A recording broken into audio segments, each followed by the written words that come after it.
There will be time for you to read the instructions and questions, and you will have a chance to check your work. All the recordings will be played once only. The test is in 4 sections. At the end of the test, you will be given 10 minutes to transfer your answers to an answer sheet. Now turn to Section 1. Section 1. You will hear a woman phoning to inquire about exhibition information. First, you have some time to look at questions 1 to 4.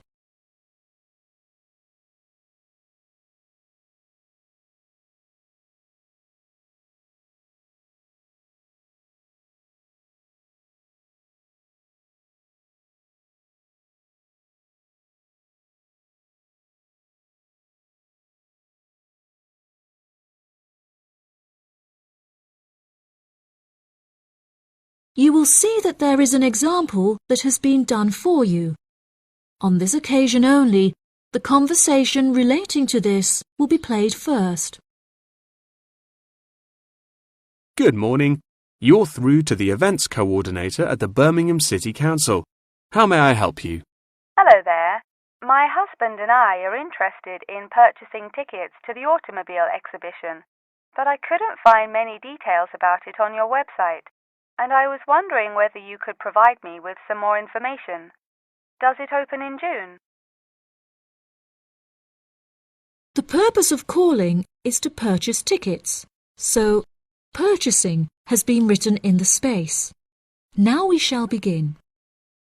You should answer the questions as you listen, because you will not hear the recording a second time.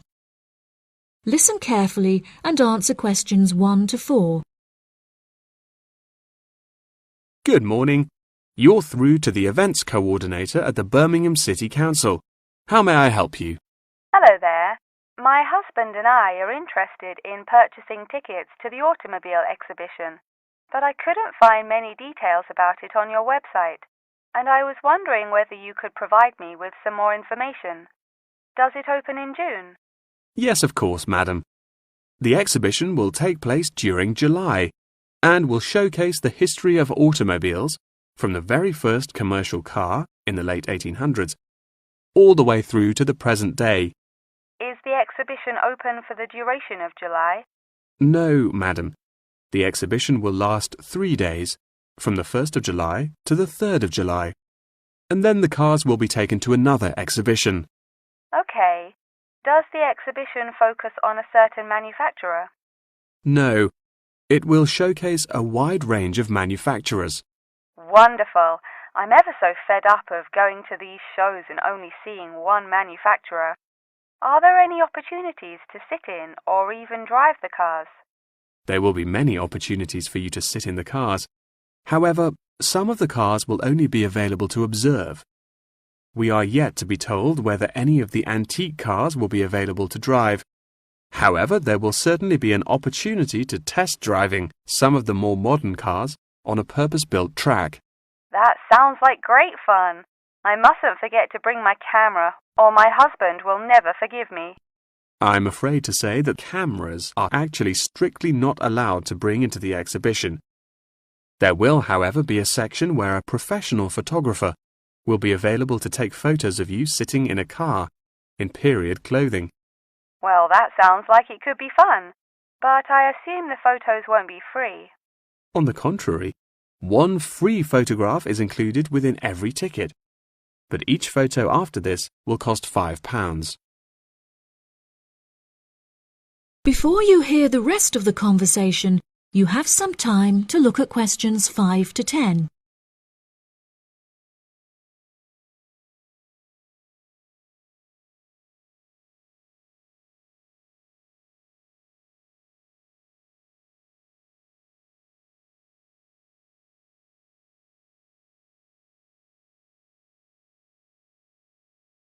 Now listen and answer questions 5 to 10. That's a nice surprise. Not many things are free anymore. I've been asking around about the ticket prices, but I haven't yet had a definite answer. Is it correct that the tickets are £100 whether you buy them now or on arrival? I'm afraid not. If you buy the ticket in advance, the price is £110, but it's £165 on the door. Oh, goodness.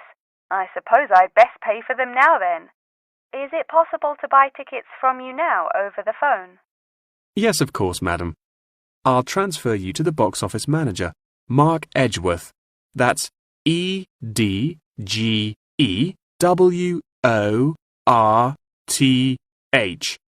And he will probably need to take your credit card details and some personal details. Yes, that's fine. Before you transfer me, I just need to ask a few more questions. Will the exhibition be held in the Birmingham Exhibition Centre? I think that's where I went last time. No, madam. The Birmingham Exhibition Centre is currently undergoing some renovations, so this year all exhibitions will be held in the Summer Palace. Summer Palace? I'm not entirely sure where that is. Well, it's not too far from City Centre. Once you're in the centre, you should be able to find signs for the palace. If not, most people in Birmingham will be able to direct you. Neither my husband nor I am particularly good with directions. Is there anywhere I can find this information on the internet? Our website will give you an address. Perhaps you could visit www.directions.com for more detailed information, and they should be able to provide you with step-by-step instructions. Okay. And is this the best way to contact you, by phone? I think the most convenient way to contact us is inquiring online, which is much simpler than having to dial various different numbers to reach the right person. Unless you have any more questions, I'll transfer you now. No, that's great. Thank you for your help. That is the end of section 1. You now have half a minute to check your answers.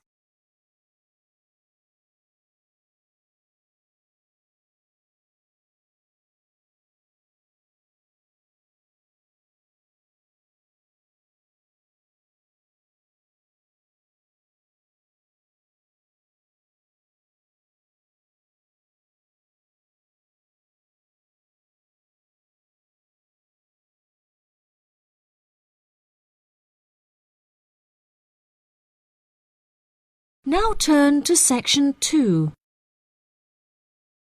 Section 2. You will hear part of a talk given by a member of staff at a hospital. First, you have some time to look at questions 11 to 15.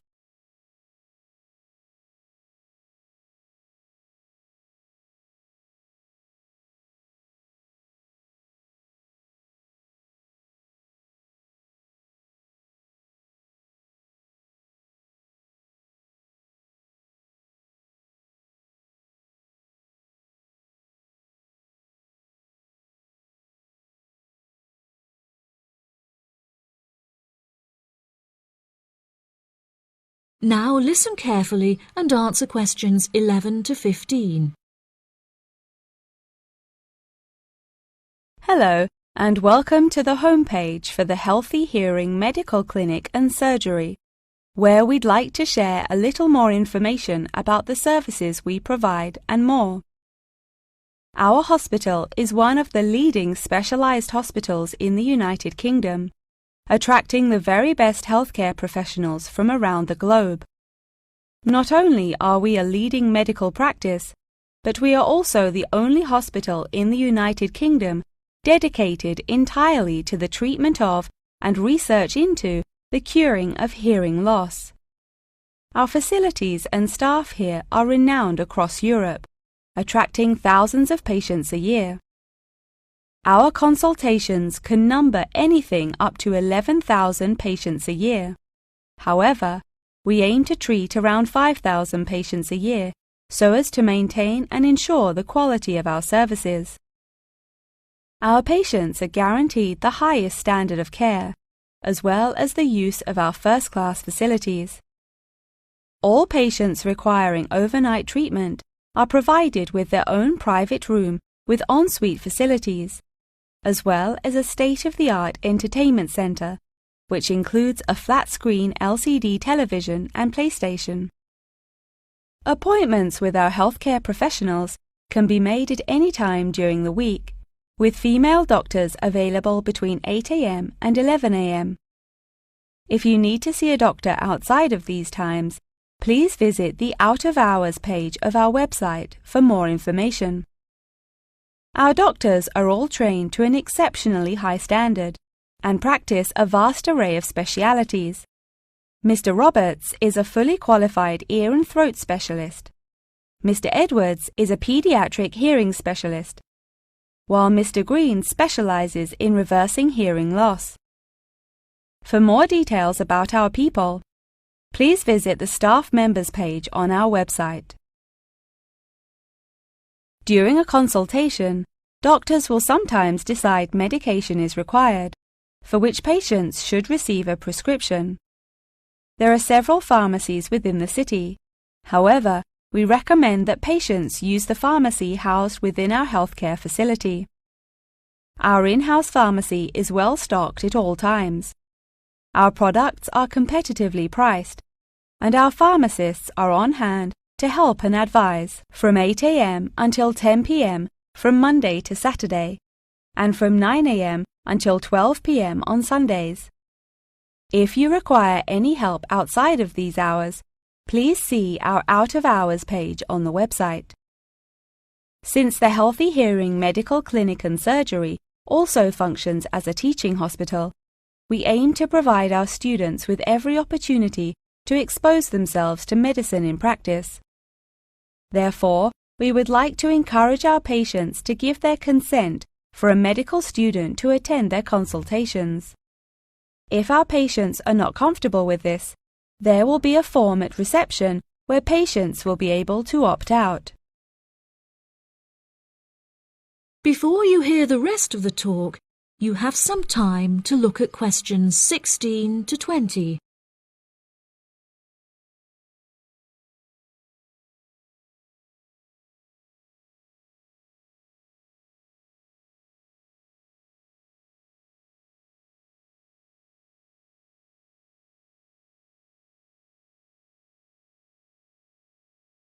Now listen and answer questions 16 to 20. Now, please look at the map I've given you of the Healthy Hearing Medical Clinic and Surgery.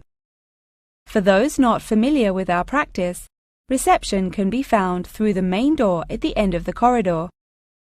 If your consultation is booked with Mr. Green, you need to go through the main door and turn right by the nurse's desk, and his office is at the end of the corridor on your left-hand side.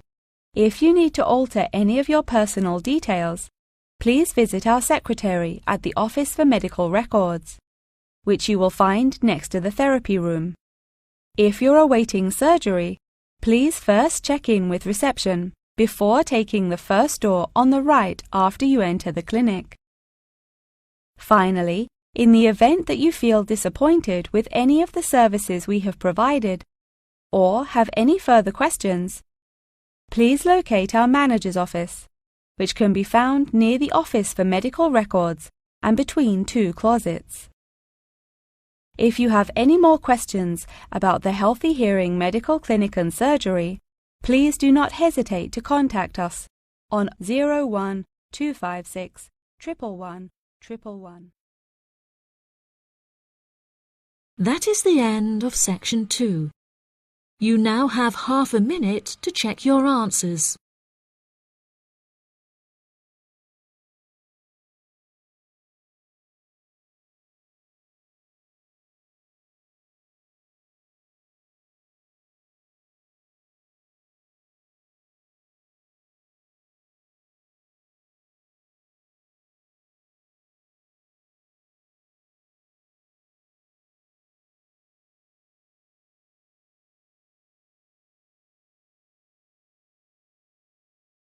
Now turn to section 3. Section 3. You will hear Jim and Jane, two students, talking about their professor's lecture. First, you have some time to look at questions 21 to 25.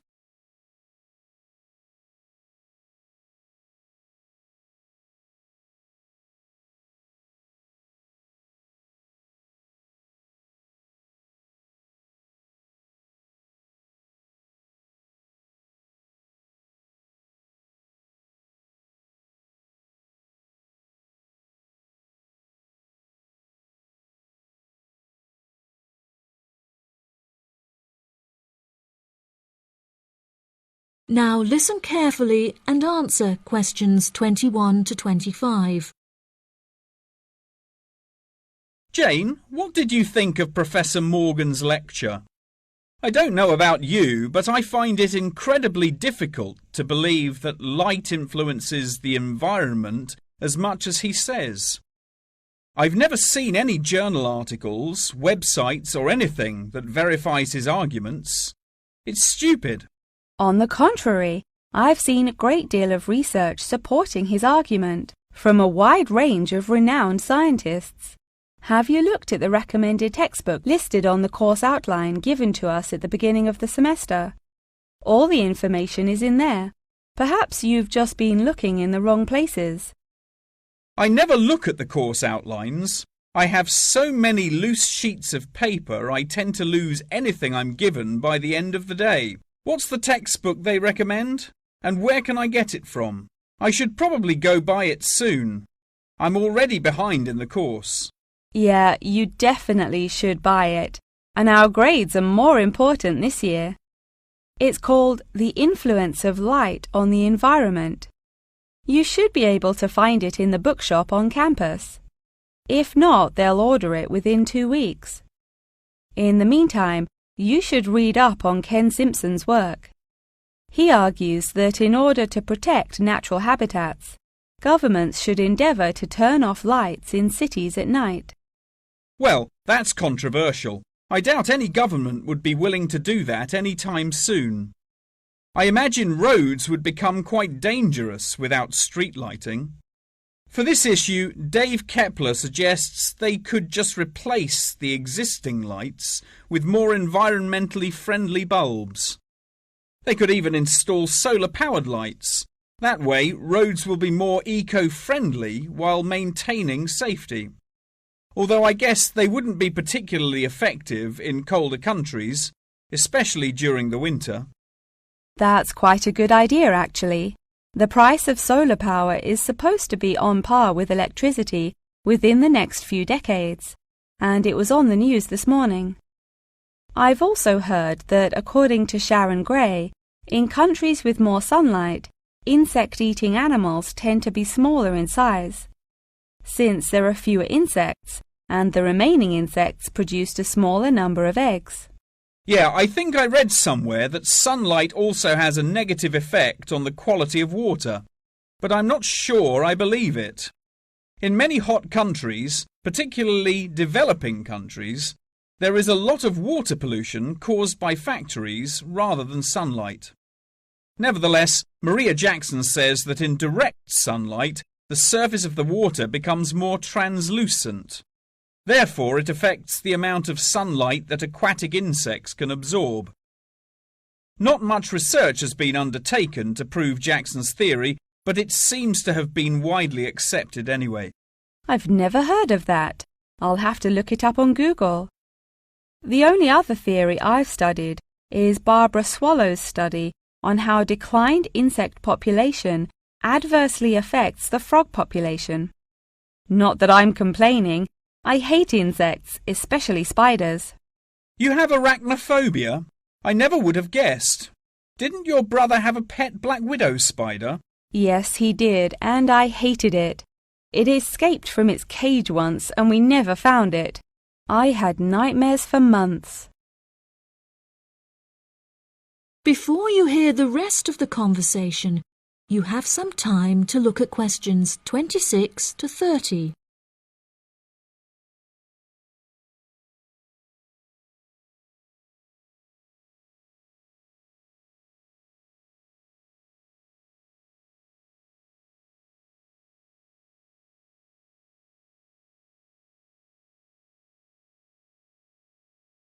Now listen and answer questions 26 to 30.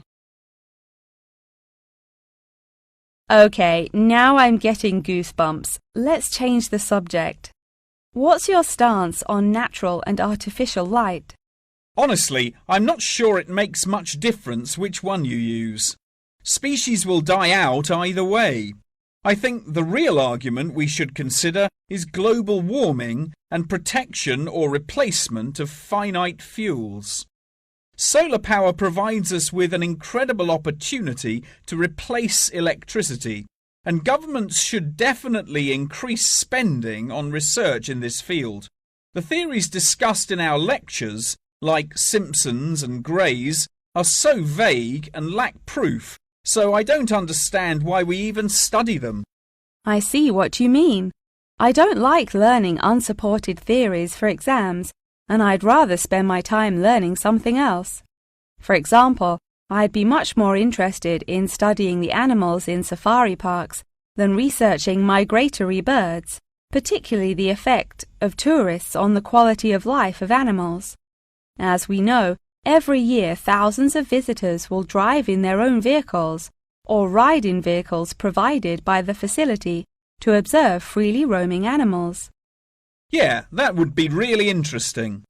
Especially those animals living in more tropical countries like Borneo.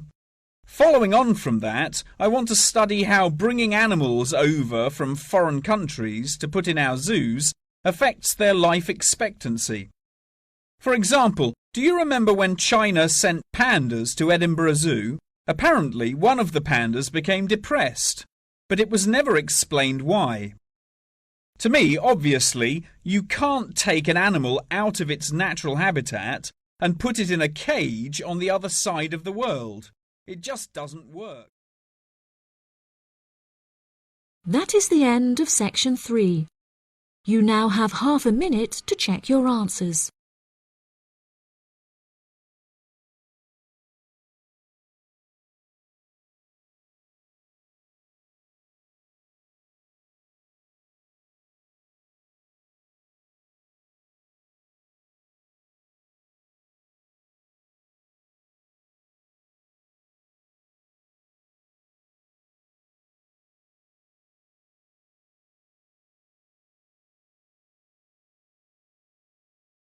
Now turn to section 4. Section 4. You will hear a talk on the history of football in Great Britain in the 19th century. First, you have some time to look at questions 31 to 40.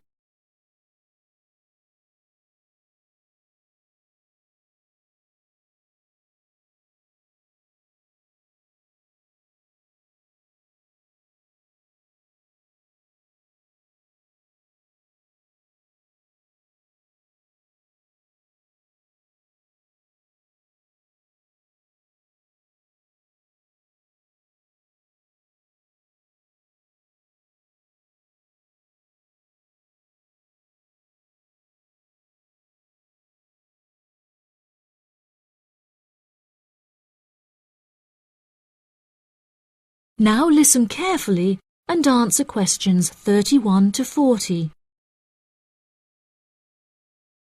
Great Britain is often hailed as the home of football, with talented players travelling from far and wide to play for teams in the English Premier League, one of the most popular football leagues on the planet. Today we are going to take a look back to the 19th century Great Britain, in an attempt to trace the evolution of the beautiful game, as it is now known. Prior to the 19th century, the game featured a wide variety of local and regional adaptations, which were later smartened up and made more uniform to create our modern-day sports of association football, rugby football, and Ireland's Gaelic football. Even up to the mid-19th century, Shrovetide football, or mob football, was still widely practiced. According to the rules of mob football, there were no rules. A player could legally use any means whatsoever to obtain the ball, such as kicking, punching, biting, and gouging, with the only exceptions being murder and manslaughter. These games may be regarded as the ancestors of modern codes of football, and by comparison with later models of football, they were chaotic and had few cooperation. Towards the latter end of the 19th century and moving into the early part of the 20th century, however, there appeared a newfound emphasis on moral values in football. Perhaps a more modern example of this can be seen in John Terry's suspension as England captain, following reports of his infidelity to his wife. Furthermore, as mob football died away, there grew a greater concern for players' health and general well-being, with many clubs affording their top players access to frequent medical checkups and treatment. Despite the presence of Great Britain's unique state-funded National Health Service, football clubs are still seen today providing team members with state-of-the-art healthcare facilities, with the top clubs even housing their own specialist doctors and physicians.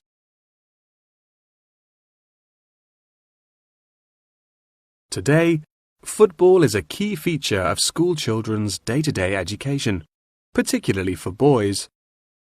With the help of football associations, all schools in the UK are boasting their own football teams.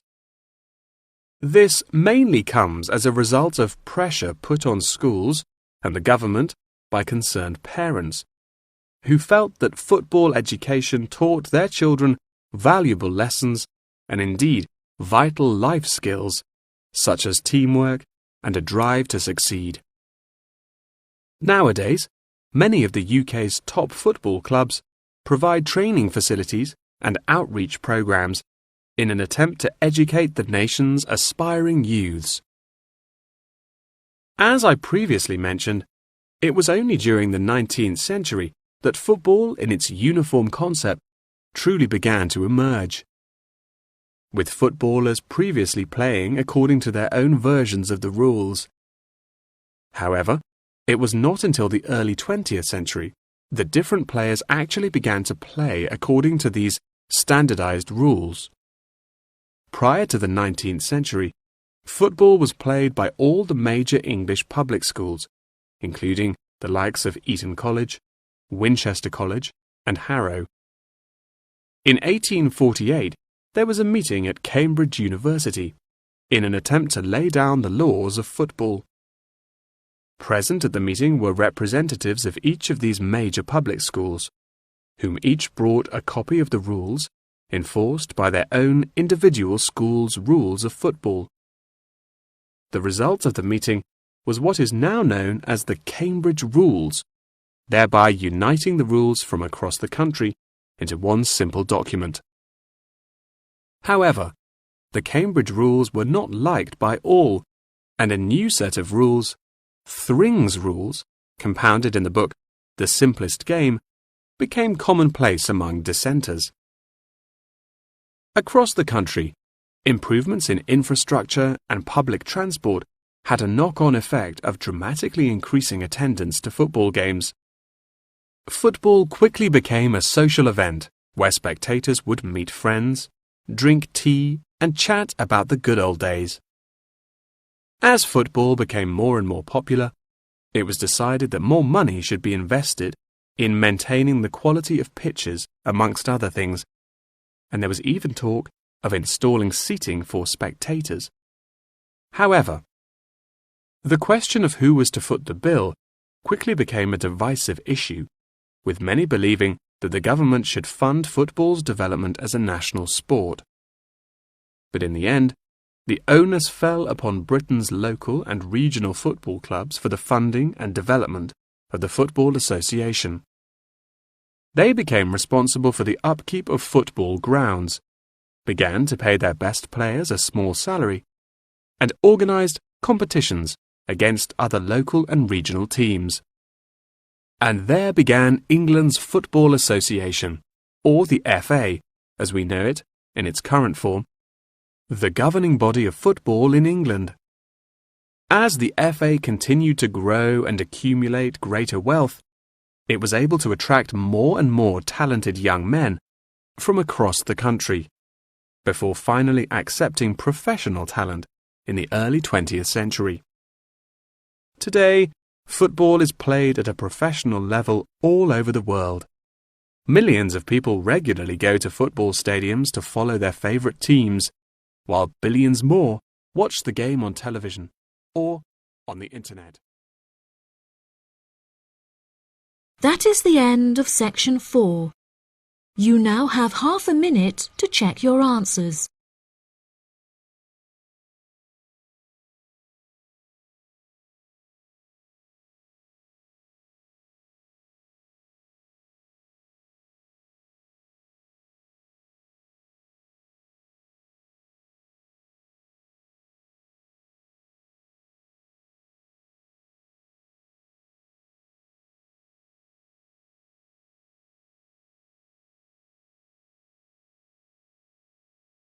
That is the end of the listening test.